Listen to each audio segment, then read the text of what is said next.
Hello everyone, welcome to our channel. நம்ம இந்த வீடியோவில் கை எப்படி ஜாயின் பண்ணுறதுன்னு சொல்லி பார்க்கலாம். இதில் வந்து நம்ம ஆல்ரெடி கை வந்து கட் பண்ணி வச்சுருப்போம். அது கட் பண்ணதில் சென்டரில் ஒரு அர்க்காத்தும் முன்னாடி குடஞ்சி வெட்டிட்டு ஒரு அர்க்காத்துன்னு சொல்லி போட்டிருப்போம். நீங்கள் என்ன பண்ணணும், இதே போல் ரெண்டும் மோதுற மாதிரி நீங்கள் வைக்கணும். நான் ஏரோ மார்க் போட்டு காமிச்சிருக்கேன்ல, மேலே உள்ள அர்க்காத் ரெண்டும் சேமாக இருக்கணும், நடுவில் உள்ள அர்க்காத் ரெண்டும் சேமாக இருக்கணும். இதே போல் நீங்கள் தனித்தனியாக துணி எடுத்து வச்சுக்கோங்க. இப்போ நம்ம இதை தான் வந்து ஜாயின் பண்ண போகிறோம். அதுக்கு முன்னாடி நம்ம என்ன பண்ணணும்னா, கையை வந்து நீங்கள் வந்து 2 பீஸ் இதே போல் நான் எடுத்து வச்சுருக்க மாதிரி நீங்கள் எடுத்து வச்சுக்கோங்க. எடுத்து வச்சுட்டு என்ன பண்ணணும்னா, இப்போ இந்த கார்னரில் ஒரு 1/4 இன்ச்சு மட்டும் நீங்கள் தைக்கணும். 1/4 இன்ச்சு ஃபஸ்ட்டு தச்சு முடிச்சுட்டு, அதுக்கப்புறம் அதை மடித்து ஒரு 3/4 இன்ச்சு தான் நீங்கள் மடிக்கணும். ஏன்னா நீங்கள் வந்து ஸ்டிச்சிங்க்கான மெஷர்மெண்ட்டுன்னு பார்த்தீங்கன்னா, நீங்கள் ஒரு 1 1/2 இன்ச் தான் நீங்கள் ஆட் பண்ணியிருப்பீங்க. மேலே ஒரு ஒரு 1/2 இன்ச்சு பிடிக்கிறதுக்கும், அடியில் 1 இன்ச்சு மடக்கிறதுக்கும் தான் நீங்கள் விட்டுருப்பீங்க. ஸோ, அதில் நம்ம வந்து 1/4 இன்ச்சு ஃபஸ்ட்டு தச்சுட்டு, அதுக்கப்புறம் ஒரு 3/4 இன்ச்சு நீங்கள் சென்டரில் போடணும். அந்த கார்னரில் போட்டுறாதீங்க, சென்டரில் போடணும். ஏன்னா நம்ம வந்து எம்மிங் பண்ணுற வேலைலாம் இருக்குது. ஸோ, அதனால் நீங்கள் சென்டரில் போட்டு அந்த கை வந்து ஃபினிஷிங் பண்ணிவிடுங்க. இதே போல் தான் நீங்கள் இன்னொரு கையுமே ஃபுல்லாக நீங்கள் பண்ணி முடிக்கணும். நீங்கள் எடுத்து வச்சுருந்தீங்கள்ல, அந்த கையோட டைரெக்ஷனை மாற்றிடாதீங்க. நான் ஏரோ மார்க் போட்டு 2 கையும் அந்த 2 அர்க்காத்தும் நேராக உள்ள மாதிரியே தான் நீங்கள் வந்து பண்ணணும். இந்த சைடு நீங்கள் எடுத்து பண்ணிங்கன்னா, அந்த சைடு ஆப்போசிட் சைடில் சேமாக இருக்க மாதிரி பார்த்து நீங்கள் மடிச்சுக்கோங்க. அதுக்காக தான் உங்களுக்கு நான் வந்து பிக்சராக போட்டு அதில் வந்து டைரெக்ஷன் மட்டும் நான் மார்க் பண்ண மாதிரி காட்டினேன். இப்போ இதே போல் இந்த கையும் ஃபுல்லாக கம்ப்ளீட் பண்ணிவிடுங்க.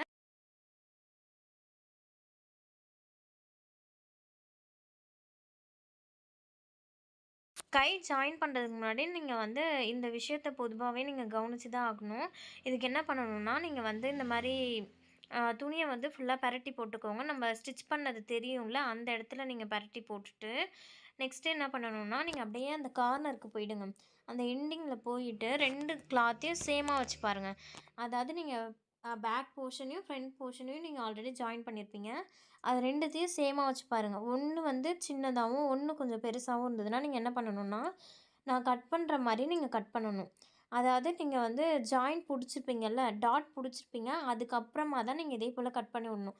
அந்த டாட்டோடு சேர்த்து பெருசாக கட் பண்ணிடாதீங்க. நான் கை வச்சு காட்டுறேன்ல, அதே போல் அந்த இடம்லாம் கட் பண்ணிடக்கூடாது. கொஞ்சம் மட்டும் நான் கட் பண்ண மாதிரி கட் பண்ணிக்கோங்க. ஏன்னா நம்ம கை ஏற்றும்போது ஒன்று ஏற்றி ஒன்று இறக்கமா இருக்கக்கூடாது. சேமாக ஈவனாக இருக்கணுன்றதுக்காக தான் நம்ம இந்த ஸ்டெப் வந்து ஃபாலோ பண்ணுறோம். நீங்களும் அதேமாரி ஃபாலோ பண்ணிக்கோங்க. நான் நெக்ஸ்ட்டு காட்டினது என்னென்னா, அந்த நீங்கள் வந்து ஷோல்டர் ஜாயின் பண்ணியிருப்பீங்களா, அந்த இடம் ஒரு சின்னதாக ஒரு துணி மாதிரி தூக்கிட்டு இருக்கும். அதை வந்து பின்பக்கமாக தள்ளி விட்டுருங்க. பின்பக்கமாக தள்ளி விட்டதுக்கப்புறம், நான் ஃப்ரண்ட் சைடு காட்டுறேன் பார்த்தீங்களா, கை வச்சு காட்டினாலும் நான் ஃப்ரண்ட் சைடு அந்த இடத்துக்கிட்ட டபுள் அர்க்காத் வர மாதிரி நீங்கள் வைக்கணும். இதில் பார்த்தீங்கன்னா தெரியும். இப்போது இந்த சென்டரில் நீங்கள் வந்து அந்த சென்டர் அர்க்காத் கை வந்து பாதியாக நீங்கள் டிவைட் பண்ணியிருப்பீங்கள்ல, அந்த அர்க்காத் வந்து அந்த ஷோல்டர் நீங்கள் ஜாயின் பண்ண இடத்துக்கிட்ட வரணும். ஒரு அர்க்காத் இருக்குல்ல, அது வந்து ஃப்ரண்ட் சைடில் வந்து இருக்கணும். இதுதான் அதோட மெத்தடு. இதுக்கு நீங்கள் கை எப்படி ஜாயின் பண்ணணும்னா, நல்ல துணி மேலே நல்ல துணி மோதுற மாதிரி வச்சுட்டு, அதாவது நீங்கள் பேக் ஃப்ரண்ட் வந்து ஜாயின் பண்ணியிருப்பீங்களா, அதுவும் நல்ல துணியாக இருக்கணும். இப்போது நீங்கள் வந்து கை வந்து மடித்து தைச்சிருப்பீங்களா, அதுவும் நல்ல துணியாக தான் இருக்கணும். இதில் கொஞ்சம் அதை பார்த்து கவனித்து பண்ணுங்கள். இதே போல் அது சென்டரில் வச்சுட்டு ஒரு 1/2 இன்ச் அந்த கையில் வந்து ட்ரா பண்ணிக்கோங்க. ட்ரா பண்ணிவிட்டு இதில் தைக்கிற மாதிரியே நீங்கள் அப்படியே சென்டர் வச்சிட்டிங்களா, நம்ம ஸ்டார்ட் பண்ணும்போதே அந்த சென்டர்லேருந்து தான் ஸ்டார்ட் பண்ணணும். இப்போ நீடில் வந்து அந்த சென்டரில் ஒரு 1/2 இன்ச் தள்ளி வச்சுட்டு நீங்கள் என்ன பண்ணணும்னா, பொறுமையாக தைச்சிட்டே வரணும். இது வந்து நம்ம பட்டி ஜாயின் பண்ணும்போது நான் சொல்லியிருப்பேன்.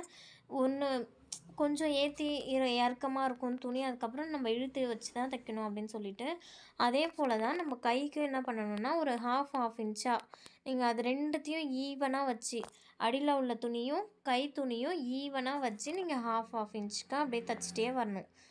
இது எல்லாமே நீங்கள் எந்த சைடு தைக்கணும்னா, ஆம்கோல் சைடு தைக்கணும். சில பேர் மிஸ்டேக்காக என்ன பண்ணிவிடுவோன்னா, நம்ம கழுத்து வந்து கட் பண்ணி வச்சுருந்துருப்போம்ல, அந்த ஒரு 1 1/2 இன்ச்சு 2 1/2 இன்ச்சு அப்படின்னு சொல்லிட்டு அந்த இடத்துக்கிட்ட கையை வச்சு தைக்கிற மாதிரி நம்ம வச்சுருவோம். ஸோ அது மட்டும் தப்பு பண்ணாமல், நீங்கள் வந்து ஆம்கோல் சைடுன்னு நம்ம ஒன்று அழகாக ஒரு யூ மாதிரி தனியாக கட் பண்ணி வச்சுருப்போம். அந்த சைடு நீங்கள் கையை வச்சு ஜாயின் பண்ணணும். கம்ப்ளீட்டாக அந்த நீட்டுக்கு ஒரு தையல் போட்டதுக்கப்புறம் அப்படியே ரிவர்ஸில் அப்படியே எடுத்துகிட்டே வந்து திருப்பி அந்த சென்டருக்கு வந்து இந்தாண்ட பக்கம் ஹாஃப் சைடு முடிச்சுட்டு திருப்பி இந்த ஹாஃப் சைடுக்கு வரணும். வந்து அதையும் நீங்கள் அதே போல் கம்ப்ளீட்டாக கடைசி வரைக்கும் ஃபுல்லாக தைச்சிடணும். இப்போ இதில் இன்னொன்று என்னென்னா, கையில பார்த்தீங்கன்னா தெரியும். கொஞ்சோண்டு கிளாத் வந்து மீதி இருக்கு. இந்த சைடு எவ்வளோ கிளாத் மீதி இருக்கோ, அதே போல தான் அந்த பக்கமும் மீதி இருக்கணும். இதுதான் வந்து கை ஏத்துறதோட பாயிண்ட்ஸ். இதில நீங்க என்ன பண்ணணும்னா, எந்த இடத்துலயும் சுருக்கமே வராம, இதே போல ஒரு நீட்டா நம்ம வந்து தச்சு முடிக்கணும். அந்த கை நம்ம ஜாயின் பண்ணதில நம்ம சுருக்கம் ஏதாவது இருந்ததுன்னா, அது நல்லாவே இருக்காது பார்க்கறதுக்கு.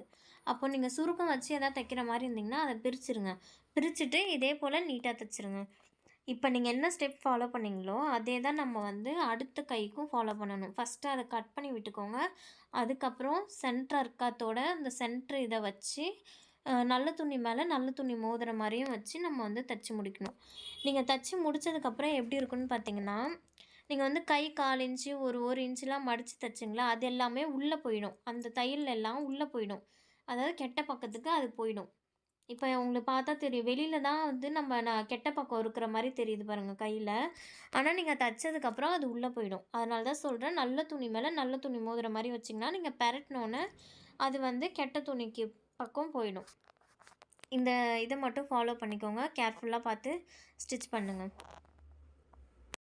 கை ஸ்டிச் பண்ணுற சிம்பிள் மெத்தட் தான். நீங்க வந்து ஃபஸ்ட்டு ப்ளவுஸ்க்கு நீங்க என்னென்னலாம் ஃபாலோ பண்ணுறீங்களோ, அதுதான் நீங்க இதுக்கப்புறம் தைக்க போற அந்த 9 ப்ளவுஸில வர மெத்தட் எல்லாமே அதுதான். அதனால இதுதான் பேசிக்கே உங்களுக்கு. இத நீங்க நல்லாவே கத்துக்கணும். எந்த ஒரு டவுட்டும் இல்லாம இப்போ வந்து எடுத்தோனே எதுவுமே புரியாது. நீங்க ஒரு 2, 3 ப்ளவுஸ் நீங்களாவே வந்து ஸ்டிச் பண்ணி பார்த்தா தான், இதில உள்ளது எல்லாம் நீங்க மிஸ்டேக் நீங்களாவே கரெக்ட் பண்ணி ஃபுல்லாத்தையும் நீங்க ஒழுங்கா தைப்பீங்க. ஸோ, அதனால ஃபர்ஸ்ட் ப்ளவுஸ் புரியல அப்படின்ட்டு யாருமே ஃபீல் பண்ண வேணாம். இது நீங்க 2, 3 வாட்டி பார்த்து சின்சியரா இதில நீங்க கத்துக்கிட்டீங்கன்னா, உங்களுக்கு ஈஸியா இருக்கும் ப்ளவுஸ் தைக்கும்போது.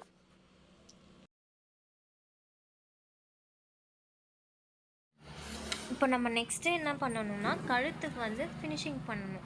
நம்ம கழுத்து நார்மலா அந்த கட் பண்ணி வச்சிருந்தோம்ல, 1 2 அந்த இன்ச் பீசஸ் மட்டும் வச்சுட்டு, கழுத்த வந்து நம்ம இப்படி தான் விட்டுருப்போம்.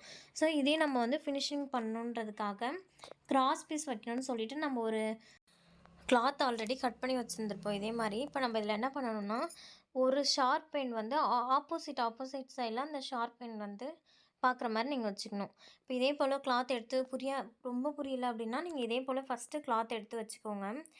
நெக்ஸ்ட்டு என்ன பண்ணணும்னா, ஆப்போசிட் டைரக்ஷன்ல இன்னொரு கிளாத் வச்சுக்கோங்க. அந்த எண்டு பார்த்தீங்கன்னா, உங்களுக்கு தெரியுதா? மாரி இருக்கு பாருங்க. இதில ஒரு கிராஸும், அதில ஒரு கிராஸும் நீங்க மேல பார்த்தீங்கன்னா தெரியும். அப்படியே மாரி இருக்குல்ல. இப்போ ஒரு சைடு அந்த ஹாஃப் மட்டும் எடுத்து அப்படியே இந்த மேல நீங்க வச்சுக்கோங்க.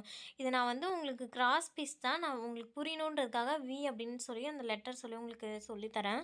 இப்போ இதே போல தான் நீங்க வந்து ஒரு ஷார்ப் இந்த சைடு பார்த்த மாரி, இன்னொரு ஷார்ப் அந்த சைடும் பார்த்த மாரி வச்சுட்டு, அந்த கேப் வழியா நீங்க அந்த கேப்லேருந்து இந்த கேப்க்கு நீங்க கொண்டு வெளில வந்துடணும். இதே போல தான் கன்டினியூவா நீங்க வந்து ஸ்டிச் பண்ணி முடிக்கணும் ஃபுல்லா.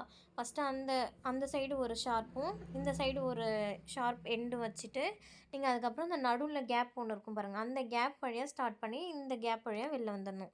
அவ்வளோதான். இதே போல நீங்க கன்டினியூவா தைக்கணும். இப்போ நீங்க ஒரு சைடு தைக்க ஆரம்பிச்சிட்டிங்கன்னா, ஒரு இது தச்சு முடிச்சுட்டு திருப்பி இருப்பீங்கல்ல, அந்த டைரக்ஷன்லேயே தான் நீங்க தச்சுட்டே போணும். ஒண்ணு வந்து நல்ல பக்கத்துலயும், இன்னொன்னு வந்து அடுத்தது கெட்ட பக்கத்துலயும், நல்ல பக்கத்துலயும், கெட்ட பக்கத்துலயும் மாத்தி மாத்தி வைக்கக்கூடாது. ஒண்ணு நல்ல பக்கமா இருந்தா கன்டினியூவா நல்ல பக்கமா இருக்கணும். கெட்ட பக்கம்னா, அந்த தச்சது வந்து தனியா தெரியிற மாரி உள்ள பக்கத்துல இருக்கணும். இதே போல பார்த்து ஃபாலோ பண்ணிக்கோங்க. இதோ இதில காட்டுறேன் பார்த்தீங்களா? அந்த தச்சது மட்டும் ஒரே லைனா வந்திருக்கு. அதே போல தான் நீங்க வைக்கணும். இப்ப நெக்ஸ்ட் என்ன பண்ணணும்னா, இது எல்லாத்தையும் அப்படியே 2ஆ மடிச்சுக்கோங்க. இதே போல ஃபினிஷிங் உள்ளது வெளியில இருக்கணும். அந்த நீங்க வந்து தச்சது தெரியும் பார்த்தீங்களா? அத வந்து உள்ள மடிச்சு விட்டுக்கோங்க. இதே போல 2ஆ மடிச்சுட்டு கழுத்து சைட்லேருந்து நீங்க ஆரம்பிக்கணும். நீங்க அது எப்படி ஆரம்பிக்கணும்னா, ஒரு 1/2 இன்ச் துணிய வந்து வெளில விட்டுடுங்க. விட்டுட்டு, நீங்க வந்து நல்ல துணி மேல இந்த நல்ல துணி, அதாவது நம்ம கிராஸ் பீஸ எடுத்துட்டு வந்து வச்சு, 1/4 இன்ச்சுக்கு மட்டும் 2 துணியுமே சேர்த்து வச்சுக்கோங்க. அந்த கார்னர் எல்லாம் ஈவனா இருக்க மாரி வச்சுட்டு, 1/4 இன்ச்சுக்கு மட்டும் நீங்க மடிச்சு தைக்கணும். இதில பார்த்தா தெரியும், அந்த ஓப்பன் ஆன சைடு வந்து அந்த அந்த கார்னர்ல இருக்கு. க்ளோஸ் ஆன சைடு தான் வந்து இந்த ப்ளவுஸ பார்த்து இருக்க மாரி இருக்கு. நீங்க அதே போல ஃபுல்லா கம்ப்ளீட்டா தச்சு முடிச்சுருங்க. இதுதான் வந்து கிராஸ் பீஸ் வைக்கிறதுக்கான ப்ரொசீஜர். இந்த வீடியோல நம்ம வந்து என்னென்ன பார்த்துருக்கோம்னா, கை ஜாயின் பண்ணுறதும், கிராஸ் பீஸ் வைக்கிறதும் பார்த்துருக்கோம். இத கிளியரா நல்லா வந்து நீங்க பார்த்துக்கோங்க. நெக்ஸ்ட்டு இதே போல ஃபுல்லா கம்ப்ளீட் பண்ணிட்டு, அந்த சைடும் 1/2 இன்ச்சுக்கு மாரி துணி இருக்க மாரி கட் பண்ணி எடுத்துக்கோங்க. எடுத்துட்டு என்ன பண்ணணும்னா, வெளியில நீட்டிட்டு இருக்குல்ல, மீதி பீஸரா துணி வெளியில நீட்டிட்டுருக்கும், நூலெல்லாம் இருக்கும். அது எல்லாத்தையுமே ஃபினிஷிங்கா கட் பண்ணி விட்டுட்டு, அந்த ஒரு எண்டுக்கு எண்டு நம்ம வந்து பட்டியில தச்சு முடிச்சதுக்கப்புறம் ஒரு கிராஸாக ஒரு கட் பண்ணி விட்டோம்ல, அதே போல் நீங்கள் இந்த இடத்துல கிராஸாக கட் பண்ணி விடணும். அந்த கட் பண்ணுறத நீங்கள் நீட்டாக கட் பண்ணிடாதீங்க. எப்படி நீங்கள் பட்டி கட் பண்ணும்போது சின்ன சின்னதா அந்த தையலுக்கிட்ட கட் பண்ணீங்களோ, அதே போல் இதுலேயும் அங்கேயும் சின்ன சின்னதா அந்த நம்ம தச்சிருப்போம் பார்த்தீங்களா, அதுக்கு அந்தாண்ட சின்னதா நீங்கள் கட் பண்ணணும். நீங்கள் எப்படி கட் பண்ணாலும் நீங்கள் கட் பண்ணுறது வந்து அந்த நூலை கட் பண்ணாமல் நீங்கள் பார்த்து கட் பண்ணுங்கள். ஃபுல்லாக எல்லாத்தையும் கட் பண்ணி முடித்ததுக்கப்புறம் நம்ம வந்து படிமான தையல் போடணும். அது எப்படி போடணும்னா, இதே எல்லாமே கட் பண்ணி முடித்ததுக்கப்புறம் லாஸ்ட்டில் இந்த கிளாத்தை வந்து அந்த இதை அப்படியே மடித்து அது மேலே ஓரமாக நீங்கள் வந்து படிமான தையல் போடணும். இவ்வளோ தான் கிராஸ் பீஸ் வைக்கிற மெத்தடு. நெக்ஸ்ட்டு நம்ம என்ன பண்ணணும்னா, இதுக்கு வந்து எம்மிங் பண்ணணும், கைக்கு வந்து எம்மிங் பண்ணணும். இவ்வளோ தான், ஃபினிஷிங் இல்லாத மாதிரி இருக்கும். நம்ம எம்மிங் பண்ணதுக்கப்புறம் ஃபுல் ஃபினிஷ் ஆகிடும். நம்ம இன்னும் என்ன ஒரு ஒர்க் மட்டும் பார்க்கணுன்னா, உடம்ப வந்து அவங்களோட அளவு வச்சு நம்ம ஸ்டிச் பண்ணணும்ல, அந்த ஆல்ட்ரு பண்ணுற வேலை மட்டும்தான் பார்க்கணும். மற்றபடி ப்ளவுஸில் இருக்க முக்கால்வாசி வேலை எல்லாமே கம்ப்ளீட் ஆகிடுச்சு. நீங்கள் இது எல்லாத்தையுமே நல்லா கற்றுக்கோங்க. அடுத்த வீடியோவில் நான் வந்து ப்ளவுஸ் எப்படி நம்ம ஸ்டிச் பண்ணுறது, அந்த உடம்ப மட்டும் பிடிக்கிறது அப்படின்னு சொல்லி நம்ம பார்க்கலாம். இன்றைக்கான Q&A ரொம்ப சிம்பிள் தான். இது வரைக்கும் எடுத்த கிளாஸ் எல்லாமே புரிஞ்சிருச்சுன்னா நீங்கள் வந்து டன் சிம்பிள் மட்டும் கொடுங்க. நெக்ஸ்ட் வீடியோவில் பார்ப்போம். இந்த வீடியோவில் ஏதாவது டவுட் இருந்தாலும் கமெண்ட் பாக்ஸில் கேளுங்க. அப்படியே உங்களோட அட்டெண்டன்ஸையும் கீழே கொடுத்துட்டு போங்க. உங்களுக்கு யூஸ்ஃபுல்லாக இருந்ததுன்னா உங்கள் ஃப்ரெண்ட்ஸ்க்கும் ஷேர் பண்ணிவிடுங்க. அப்படியே நம்ம சேனலை சப்ஸ்கிரைப் பண்ணிவிடுங்க. தேங்க்யூ ஃபார் வாட்சிங். நம்ம கிளாஸ் பார்த்துட்ருக்க யாராவது இன்னும் வாட்ஸ்அப் குரூப்பில் ஜாயின் பண்ணலைன்னா நான் வந்து கமெண்ட் பாக்ஸில் வாட்ஸ்அப் லிங்க் கொடுத்துருக்கேன். அதை கிளிக் பண்ணி ஜாயின் பண்ணிக்கோங்க.